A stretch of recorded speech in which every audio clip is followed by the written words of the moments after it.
ఇవాళ జరిగే గ్రూప్ 4 పరీక్షా కేంద్రాల వద్ద తనిఖీల పేరుతో హిందువుల మనోభావాలు గాయపరచడం దుర్మార్గమని వీహెచ్పీ ప్రచార ప్రముఖ పడకాల పగడుగుల బాలస్వామి అన్నారు. ఇక పుస్తే మెట్టెలు తొలగించడం, గాజులు, ముక్కుపుడక, చెవిరింగులు తీసివేసి హిందువులను అత్యంత ఘోరంగా అవమానాలకు గురి చేయడం టీఎస్పీఎస్సీకి చెల్లిందన్నారు.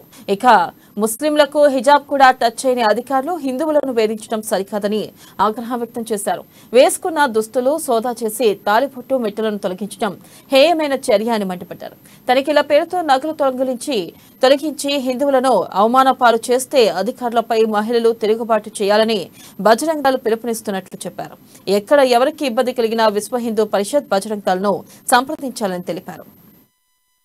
నిర్వహిస్తున్నటువంటి గ్రూప్ 4 ఎగ్జామినేషన్ సందర్భంగా హిందువుల మనోభావాలు దెబ్బతీసేటువంటి కుట్ర జరుగుతూ ఉంది.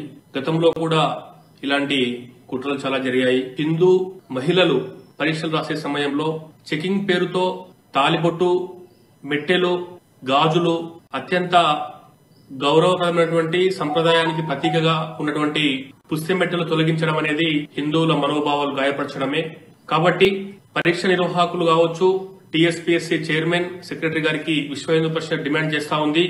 మీ యొక్క చెకింగ్ పేరుతో హిందువుల మనోభావాలు గాయపరిస్తే చూస్తూ ఊరుకునేది లేదని చెప్పేసి విశ్వ హిందూ పరిషత్ బజరంగ్ దళ్ హెచ్చరిస్తా ఉంది. ఇతరుల హిజాబ్ విషయంలో కావచ్చు, బుర్కా విషయంలో కావచ్చు, కనీసం వారిని పల్లెత్తు మాట అనకుండా హిందువుల విషయానికి వచ్చేస్తే ఏకంగా తాలిబొట్టు, మెట్టెలు, గాజులు, చెవిరింగులు, ముక్కు పుడకలు తొలగించేసి రకరకాల యాగి చేయడం అనేది దుర్మార్గమైనటువంటి చర్య. ఈ చర్యకు స్వస్తి పలకాలని చెప్పేసి డిమాండ్ చేస్తా ఉన్నాము. నిన్నగాక మొన్న మనం చూసినాము, భాగ్యనగరం నడిబొడ్డులో ఉన్నటువంటి సైదాబాద్ సంతోష్ నగర్ లో ఒక డిగ్రీ కాలేజీలో ఎగ్జామ్ రాసే సందర్భంలో హిజాబ్ తీయాలని చెప్పేసి ఆ యొక్క కాలేజ్ యాజమాన్యం మాట్లాడితే ఏకంగా రాష్ట్ర హోంమంత్రి మొహమ్మద్ అలీ గారు ఇన్వాల్వ్ అయ్యి ఆ కాలేజీపై చర్య తీసుకుంటా అని చెప్పేసి ఈరోజు హుకుం జారీ చేయడం జరిగింది. అంతకంటే ముందు మొన్న మనం చూసినాం, హయత్ నగర్ లో ఉన్నటువంటి ఒక స్కూల్లో పరీక్ష రాసే సమయంలో ఒక